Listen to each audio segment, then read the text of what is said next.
Yes. Thank you, Mr. Chairman. I got a number of things I have to say about this, but before I get into that, I would like to point out to my colleagues on the Committee on Science, Space, and Technology. It was 19 years ago today. I was serving on my first congressional committee, and we received word that the Space Shuttle Columbia did not make it safely back to Earth. So just to acknowledge that sad 19-year anniversary, the work you do on the Space Science and Technology Committee is extremely important, and certainly want to never forget the sacrifices that are made by the men and women who serve at NASA on our behalf. Mr. Chairman, this is so frustrating to be back with this type of product in the Rules Committee, where we are at the Rules Committee level. We are now basically having to be, we're doing the entire hearing on a 3,000-page bill. I say 3,000 pages. I don't know if we know that the bill is entirely written at this point. The drafts that were available in the few days prior to this rules hearing didn't even seem complete. So I don't know if the staff in the Speaker's office has finished writing this damn thing or not. But it is so frustrating that after all of the omnibus and reconciliation bills that have been forced through this Congress, here we are again with this bill at this late hour. And you know what, Mr. Chairman? I just spent the last 10 days in the district, and no one was asking me about this bill. Now, yesterday, I went and visited the Dallas office of the FBI. They had just had a significant incident down in Colleyville, Texas, just outside my district, at the Congregation Beth Israel Synagogue, where unfortunately a terrorist had taken some people hostage. The Colleyville Police Department, the Department of Public Safety of the state of Texas, and the FBI, they all worked in tandem together to get that situation resolved, where the only harm that occurred was to the perpetrator of the event, and all of the hostages got out safely. And I did want to thank the FBI for their efforts in that. I was proud of of how they conducted their operations. But the questions I got from them were not about the China bill. They were about, are you going to do an appropriations bill? Are we going to end up unfunded in an appropriations lapse in 2 weeks' time? That's their main concern. Are all of our investigations that we've got ongoing, are they going to suddenly have to hit pause because Congress hasn't funded us for this fiscal year? And are we going to face another continuing resolution where we can only spend money that was previously appropriated? Or are we going to go through a normal appropriations process where the federal agencies know that Congress, in fact, has an interest in how they conduct their business? But unfortunately, I couldn't answer their question because I don't know. We're going to work on a China bill instead. No one was asking for a China bill at home. I did meet with a group of doctors and nurses at the intensive care unit at one of the Texas health facilities in Frisco, Texas. They're working on a new approach, a new treatment for individuals in the ICU with coronavirus infections. As you know, there's very little to offer someone once they get to the ICU level of sickness. And fortunately, under some provisions in the Right to Try Act, which our Energy and Commerce Committee passed and signed into law in 2018, they are able to offer some therapy to patients that shows an extreme amount of promise. But they keep entering bureaucratic cul-de-sacs at the FDA. And our committee, which could be doing some work in this regard, unfortunately has not. We had a big reconciliation bill in February. We're going to crush the coronavirus. We're going to do the American Rescue Plan. We're going to be past the coronavirus by next February. Well, guess what? It is next February, and we're not past the coronavirus. And this dedicated group of doctors and nurses who are working their hearts out, trying to take care of patients who are ill with the coronavirus infection, they would like to see an FDA that at least seems like it's on their side, that it's not going to continually deflect and delay new therapies that that they believe hold a lot of promise. Look, I also spoke with a young woman who is facing a multiple organ transplant situation, and it's tough. Hard to know how all that's going to work out. But their question to me was, well, do the federal agencies understand how important the work that they do is? Are you talking to them about that when you do their big funding bills? And the answer I had to give was, well, we don't do their funding bills the old-fashioned way anymore. We just simply lump some money to them, and they do not feel that they owe us any type of response at the legislative level. And Chairman McGovern, you know, we've been through this before. This bill, though, that we find in front of us today, and Mr. Chabot, I do so appreciate you talking about the hypersonic technology that should have been excluded from disclosure to the Chinese. This hypersonic weapon, has it occurred to anyone this is not a defensive weapon? This is a first strike weapon that they are developing with our technology, and now we're going to give them more money. What's the main thing on the minds of our constituents today? It's inflation. It's empty grocery shelves, as Ranking Member Morris Rogers pointed out. Inflation is rampant because of all of the federal dollars that we've pushed out into the economy when the economy couldn't deal with it. And now here we are today pushing additional federal dollars out in this massive China bill. So I do need to ask the question of every chairman that is here today. I am the Republican leader's designee from the Rules Committee to the Budget Committee. As a Budget Committee member, I was anxious to look at the Congressional Budget Office assessment of this bill, but I'm told there is not one. Do any of our chairmen who are here today want to address the issue of moving a bill of this size and scope without any input from the Congressional Budget Office?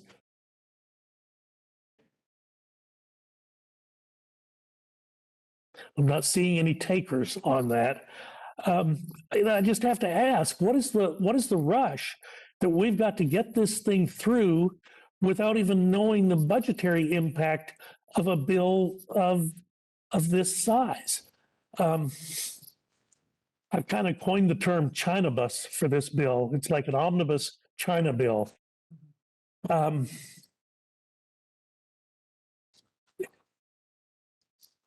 we looking at any new reporting requirements so that we can keep a better tabs on the dollars that are going to be invested as a result of this bill? Are there reporting requirements that haven't been available to us before that this bill is going to now establish? Any of our Democratic chairs want to offer an opinion on that? Ranking Member Morris Rogers, did I see your hand go up on the screen? It's hard for me to deal with a Zoom meeting. I wish you all were here in the committee hearing with us. The room would be warmer if you all were here. I agree. We do better when we're in the room together. This virtual only makes this harder. But I just wanted to confirm, Dr. Burgess, that I share your concerns that you're articulating about the amount of money in this bill and that we do not have the score. We don't have the Congressional Budget Office. It's being rushed through. We've worked on separate provisions, but this overall bill that's being brought forward today, this is not the way to legislate. And to your point, the American Rescue Plan that was passed in February, almost a year ago now, $1.9 trillion. We can't get answers as to how those dollars are being spent. And yet now we're talking about another massive bill that is not going through the regular order, the legislative process. It's very important that we are exercising that power of the purse. And as I mentioned earlier, inflation is absolutely hitting our country, the continued spending. And I know sometimes I feel like the Democrats think, well, put a lot of money and and say, well, we're doing a China bill and we're putting a lot of money behind it, that solves it. And there's so much more involved in making sure that America is competitive, that we're addressing supply chains. You were talking about some people you met with. I recently met with the Steelworkers Union in Spokane, Washington. These are the steelworkers that work at Kaiser Aluminum. And they were telling me they're concerned about losing their jobs to China. They're doing a lot of work around carbon intensity, around making sure that the water's clean. The water now that's discharged into the Spokane River meets the clean drinking water standards, but yet it's not clean enough. And they were just impressing upon me that they're proud. They're 75 years old. This union was established when we were trying to help, they were part of helping win World War II. And yet they're concerned about their jobs going to China because we can't compete. And they said, Kathy, one of the guys, he said, a real infrastructure package would have included mining in the United States of America. That's what we need to do. We need to address the real issues, and throwing money at it, and in this case, we don't even know how much money, doesn't solve the problem.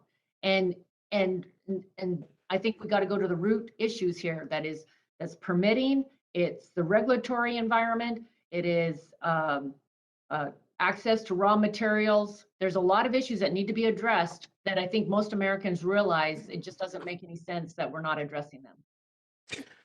Well, I appreciate your input on that. Honestly, there are numerous new reporting requirements that are going to be asked for in this bill, but I'm missing where the concrete ways that we actually counter the malign effects of the Chinese Communist Party. Chairman Pallone, can I just ask you, you got an idea off the top of your head how many new reporting requirements are in this bill? I don't know about specifically about the reporting requirements, but there's a number of incidents where there's reports, IG reports, whatever, that that reports that have to get back to us, if that's what you're asking me about, in terms of the different sections of the bill. So yes, there is reporting requirements, particularly with regard to the Inspector General's reports. 166 new reports that we are now going to require, but we don't take any real action. And in our committee, in the Committee on Energy and Commerce, I mean, this has been an ongoing issue. When Chairman Dingell was chairman of the committee, I remember all of the hearings he had on food safety, and it always came back to one issue, primarily one country. You remember the hearings that he had on the antibiotics that contaminated the honey that was being imported from China. There was a fish that had some type of dye in it. There was the infamous problem with the gluten meal that poisoned pets all over the United States of America. Veterinarians couldn't figure out why they're seeing so much end-stage renal disease in dogs and cats. It was because melamine was being crushed up and put in gluten that was sold for pet food. And I don't know that we ever did anything about that.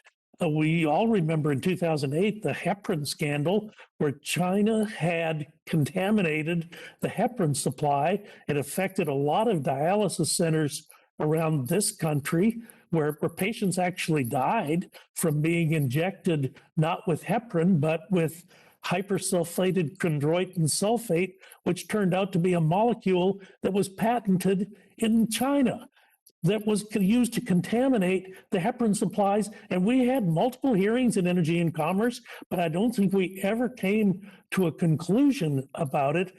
And then, of course, the two big ones, what I call the chemical and biological warfare against the United States, fentanyl, which has come into this country unabated, and now we're at historically bad levels of overdose deaths in this country.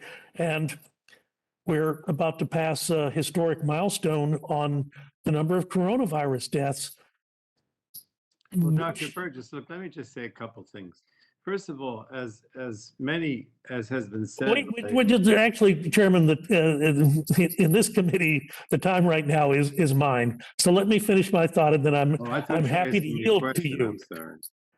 But we've had no hearings. We've had no effort to hold China accountable or even look into the origins of the coronavirus.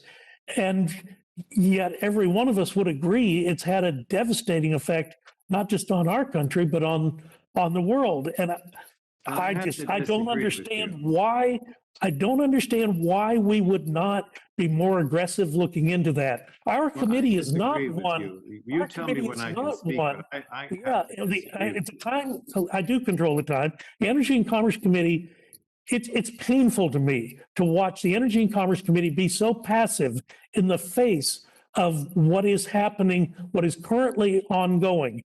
Well, that's And not fair, Dr. Burgess. I mean, I will you have to be let me happy, respond at I will some be point. happy to let you respond, but it is important that we assert our authority as one of the main authorizing committees in the United States Congress and exercise that authority over China and not give them new opportunities to exploit the situation. So I'll be happy to recognize you now for your response.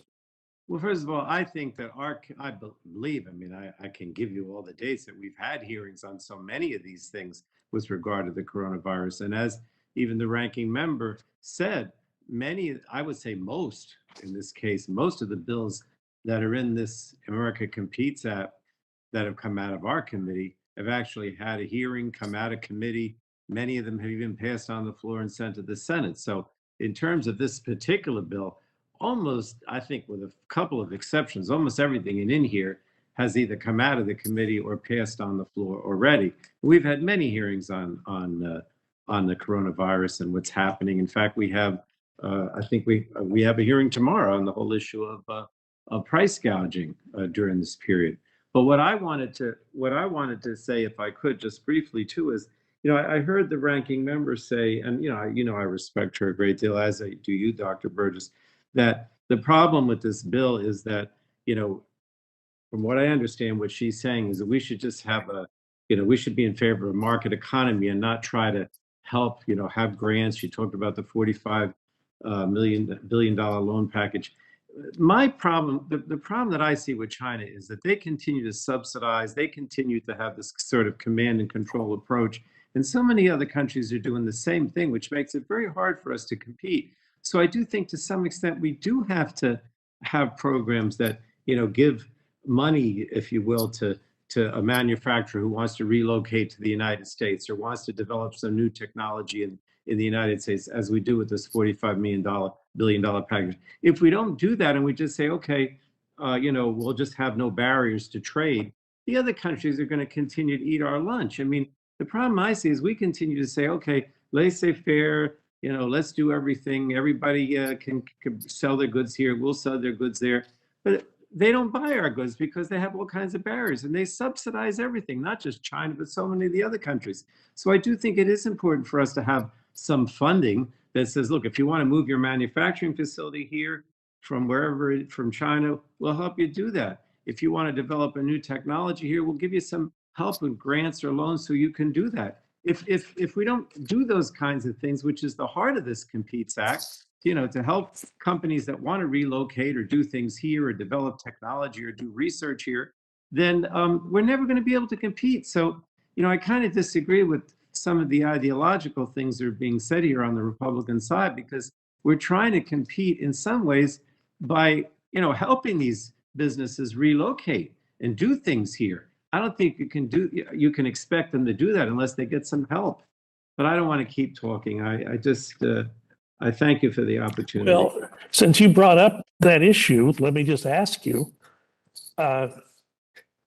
what is the provision in the bill that we have before us that ensures that we're not just subsidizing a company moving out of China where that move was already in the works, that the business was perhaps going to move to Vietnam, and now we're going to be subsidizing that move with dollars provided in this bill?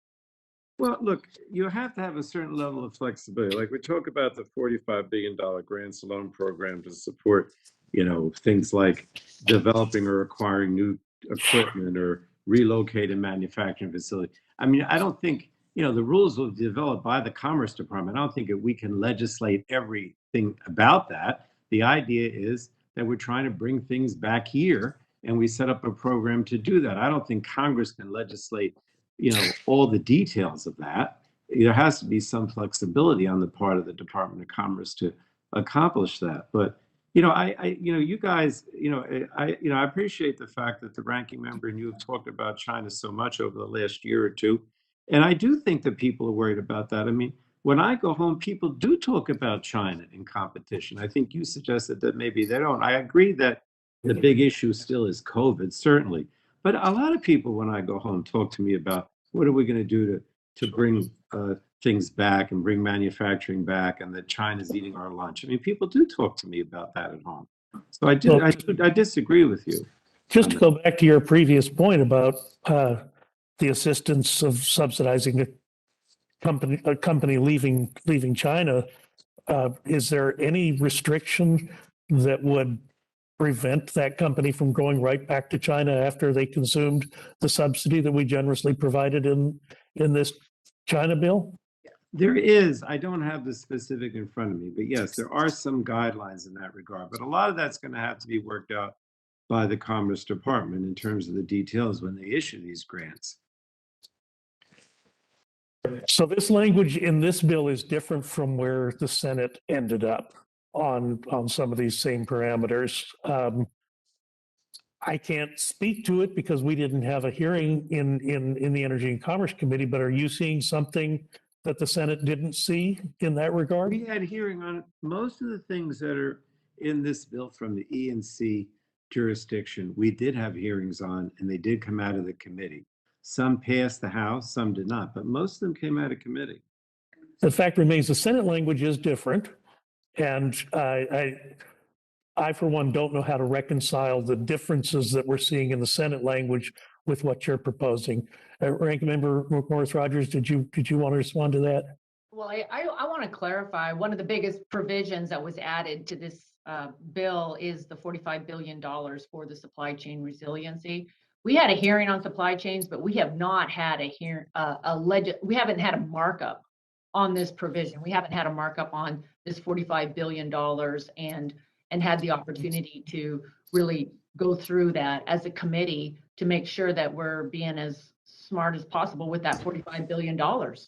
And I would also just add, money isn't going to solve it alone. We have to address some of these underlying issues that continue to make it difficult to manufacture in the United States of America.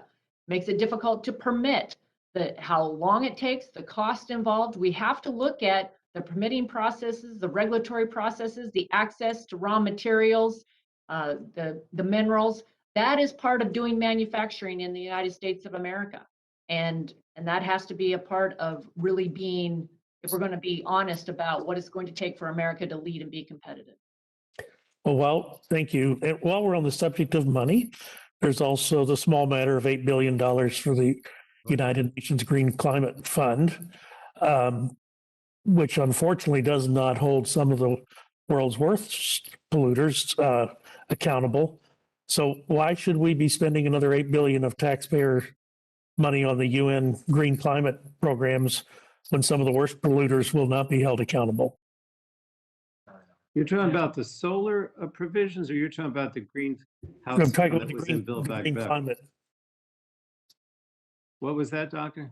The United Nations Green Climate Fund.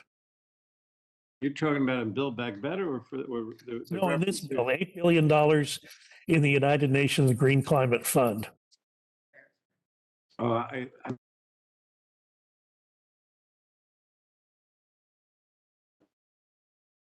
I'm having trouble hearing you, Chairman.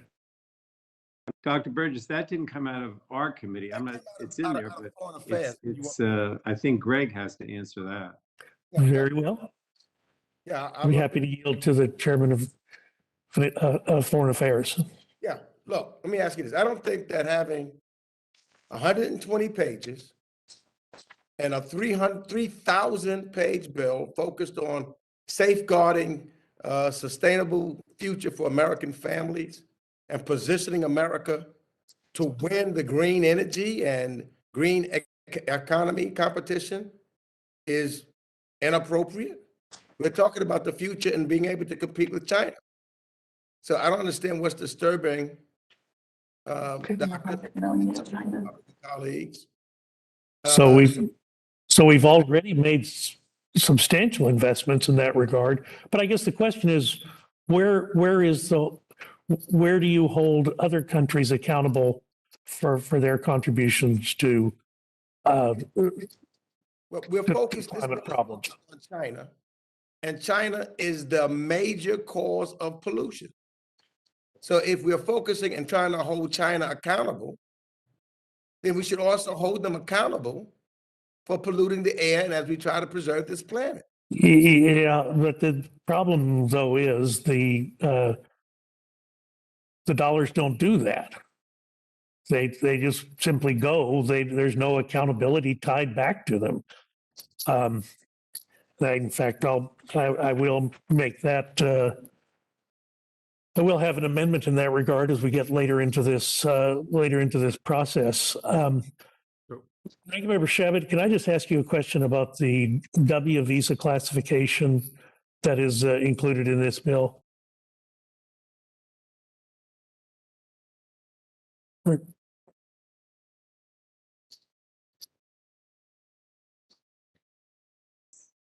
Yeah, yeah, you may be talking about for Uyghurs potentially. I'm not absolutely sure if that's what that's in regard to. So it's a granting of new visas to Chinese nationals. Ms. Burgess, could I answer something else that was commented on relative to, I know Mr. Meeks talked about the $8 billion. That's what we're talking about here, this UN slush fund Yes. for climate. It's $8 billion. They already got $100 million from us. And we tried to get an amendment, Republicans did, which would basically say no more money, going to China, and they rejected that. So China would have access to additional dollars out of that slush fund. And in addition to that, they're putting another couple $2 billion into that in the future as well, that China will also be eligible for. And speaking of China, this bill was supposed to be, this is the Democrats' answer to how we counter China. We all agree that China is doing so many things which both we and much of the world considers to be completely inappropriate, whether it's their policies relative to the Uyghurs or the Tibetans or the Falun Gong or Hong Kong. All the things that they've done, they're stealing of our intellectual property for years and ultimately our jobs. So this is their answer to countering China. Well, the White House just put out their statement of administration policy. I've got it right here in front of me. This just came out today, February 1st. And essentially what this says is this is the administration talking about this bill and what it does, okay? This is the Democrats' big China bill. You know how many times China is mentioned in the White House's statement of administration policy? Exactly 0 times. The White House doesn't even mention China in what this bill is all about. And I think that says a lot about how serious an effort this is to actually counter China. Well, I can say, if Doc wouldn't mind, that Yeah, please. if you're talking about challenging China in the Eagle Act, for example, it goes right at human rights and holding China accountable for its human rights abuses in Xinjiang and Hong Kong and beyond. It's stronger than the Senate competition bill and any piece of legislation that I think Congress has seen in years. Moreover, there's several provisions in the Eagle Act that target the CCP's political influence around the world. For instance, the Eagle Act authorizes $100 million annually to support independent media and counter the CCP's propaganda and misinformation globally for the next 5 years. And it authorizes $75 million annually for 5 years for an infrastructure transaction and assistance network to reduce foreign governments' dependence on China's Belt and Road Initiative and develop financing tools that will help promote responsible development. So we do a number of things therein. The US can veto any project. If you're talking about the Green Climate Fund, we can stop China getting dollars. The past administration, for example, gutted our climate commitments. We are trying to demonstrate U.S. leadership to our partners and allies. And that's what they're looking for. They're looking for the United States to lead again. So we pulled out of all of the multilateral, I mean, the prior administration, we're getting back in there. We pulled out of all of the climate deals and cut out of our contributions to multilateral climate financing. So we're trying to catch up and regain the leadership in competing against China. And that's what this is, competition against China and creating American jobs. Thank you. Thank you. Mr. Shabbat, did you have something you wanted to say? Very briefly, if I could, excuse me, respond, and I have the utmost respect for Chairman Meeks. However, relative to this being tougher than the Senate bill, it is just, it's not accurate. The Senate bill, essentially they took the Senate bill, the Strategic Competition Act, and they systematically watered it down and made it less strong relative to dealing with China. And I think essentially what was happening here is the progressives amongst their base has been telling the Democrat leadership that they don't want to focus on China or being tough with China because it might jeopardize the most sacred thing of all, and that's climate change, which is essentially a religion to these folks. And so they can't do anything that's gonna in any way weaken John Kerry's hand in dealing with the PRC. So they don't want to focus at all on the generational struggle for really the future of this earth with respect to China. That's what we're up against right now.